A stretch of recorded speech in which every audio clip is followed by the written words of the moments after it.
ಆ ಏರಿಯಾದಲ್ಲಿ ಎಲ್ರಿಗೂ ಆತಂಕ. ರಾತ್ರೋರಾತ್ರಿ ಇಡೀ ಏರಿಯಾ ರೌಂಡ್ ಹಾಕಿದ್ದ ಆ ಅಪರೂಪದ ಅತಿಥಿ ಮನೆಯೊಂದರ ಒಳಗೆ ಲಾಕ್ ಆಗಿದ್ದ.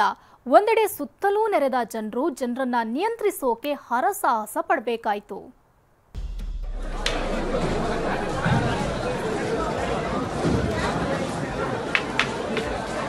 ಒಂದ್ ಕಡೆ ಆತಂಕ, ಮತ್ತೊಂದ್ ಕಡೆ ಭಯ.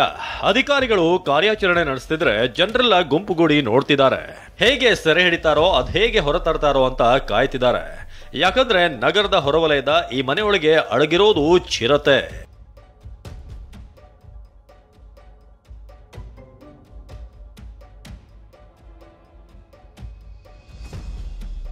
ಮನೆಗೆ ನುಗ್ಗಿದ ಚಿರತೆ, ಲಾಕ್ ಮಾಡಿದ ಭೂಪ.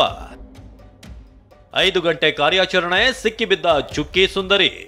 ಇದು ಆನೇಕಲ್ ತಾಲೂಕಿನ ಜಿಗಣಿಯ ಕುಂಟ್ಲುರೆಡ್ಡಿ ಲೇಔಟ್ನಲ್ಲಿರುವ ಮನೆ. ಬೆಳಗ್ಗೆ 8 ಗಂಟೆ ಹೊತ್ತಲ್ಲಿ ವೆಂಕಟೇಶ್ ಟಿವಿ ನೋಡ್ತಾ ಕೂತಿದ್ರು. ಅದೇ ಹೊತ್ತಲ್ಲಿ ದಿಢೀರನೆ ಚಿರತೆಯೊಂದು ಮನೆಗೆ ನುಗ್ಗಿತ್ತು. ಚಿರತೆ ಕಂಡ ಕೂಡಲೇ ದಿಕ್ಕೆ ತೋಚದಂತಾದ ವೆಂಕಟೇಶ್ ಹೊರಗೆ ಓಡಿ ಬಂದು ಮನೆ ಬಾಗಿಲು ಹಾಕಿದ್ದಾರೆ. ಫಸ್ಟ್ ನಾಯಿ ಅನ್ಕೊಂಡಿದ್ದೆ, ಆಮೇಲೆ ನೋಡಿದ್ರೆ ಅದು ನಮ್ಮ ಮುಂದೆನೇ ಪಾಸಾಗಿ ರೂಮ್ ಒಳಗಡೆ ಹೋಯ್ತು.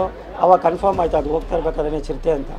ಅಷ್ಟೊತ್ತಿಗೆ ಅವರು ಚಿರತೆ ಅಂತ ಕೂತ್ಕೊಂಡು ನಾನು ನಮ್ಮ ಮಿಸಸ್ ಇಬ್ಬರು ಆಚೆ ಓಡಿ ಬಂದು ಲಾಕ್ ಮಾಡಿದ್ವಿ. ಆಚೆ ಬಂದು ಆಮೇಲೆ ತಿರ್ಗಿ ಪಕ್ಕದ ಮನೆಯವರಿಗೆಲ್ಲ ಹೇಳಿದ್ವಿ. ಅವ್ರಿಗೆ ಫೋನ್ ಮಾಡಿ ಪೊಲೀಸವರಿಗೆ, ಫಾರೆಸ್ಟ್ ಡಿಪಾರ್ಟ್ಮೆಂಟ್ ಅವರಿಗೆಲ್ಲ ಬಂದು ಈಗ ಹಿಡಿದಿದ್ದಾರೆ.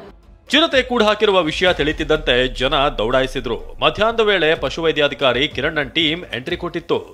ಆದರೆ ರೂಮ್ನಲ್ಲಿ ಕಿಟಕಿಗಳಿಲ್ಲದ ಕಾರಣ ಕೋಲಿಗೆ ಮೊಬೈಲ್ ಕಟ್ಟಿ ವಿಡಿಯೋ ಕಾಲ್ ಮಾಡೋ ಮೂಲಕ ಚಿರತೆ ಪತ್ತೆ ಹಚ್ಚಿದ್ರು. ಸತತ 5 ಗಂಟೆಗಳ ಕಾರ್ಯಾಚರಣೆ ನಡೆಸಿ ಚಿರತೆಗೆ ಅರವಳಿಕೆ ಮದ್ದು ನೀಡಿ ಸೆರೆ ಹಿಡಿದಿದ್ದಾರೆ. ರೂಮ್ ಒಳಗಿತ್ತು ಇರೋದ್ರಿಂದ ನಮಗೆ ಈಸಿಯಾಗಿ ಚಿರತೆ ಎಲ್ಲಿದಂತ ಕಂಡುಹಿಡಿಯೋದೇ ನಮಗೊಂದು ದೊಡ್ಡ ಸವಾಲಾಗಿತ್ತು. ಅದು ಹರಸಾಹಸ ಮಾಡಿ ಒಂದು ಉದ್ದ ಕೋಲಿಗೆ ಫೋನ್ ಕಟ್ಕೊಂಡು ವಿಡಿಯೋ ಕಾಲ್ ಮಾಡಿ ಆಮೇಲೆ ಚಿರತೆ ಈ ರೂಮಲ್ಲಿ ಲೊಕೇಟ್ ಆಗಿದೆ ಅಂತ ಗೊತ್ತಾದ್ಮೇಲೆ ನಾವು ನೆಕ್ಸ್ಟು ಅದನ್ನು ಆಕ್ಸೆಸ್ ಮಾಡೋಕೆ ಮಾಡಿದ್ವಿ. ಚಿರತೆ ಮನೆಯಿಂದ ಹೊರ ಬಂದಿದ್ರೆ ಅನಾಹುತ ಉಂಟಾಗ್ತಿತ್ತು. ಹೀಗಾಗಿ ಚಿರತೆಯನ್ನ ಕೂಡಿ ಹಾಕಿದಂತ ವೆಂಕಟೇಶ್ ಧೈರ್ಯಕ್ಕೆ ಮೆಚ್ಚುಗೆ ವ್ಯಕ್ತವಾಗ್ತಿದೆ.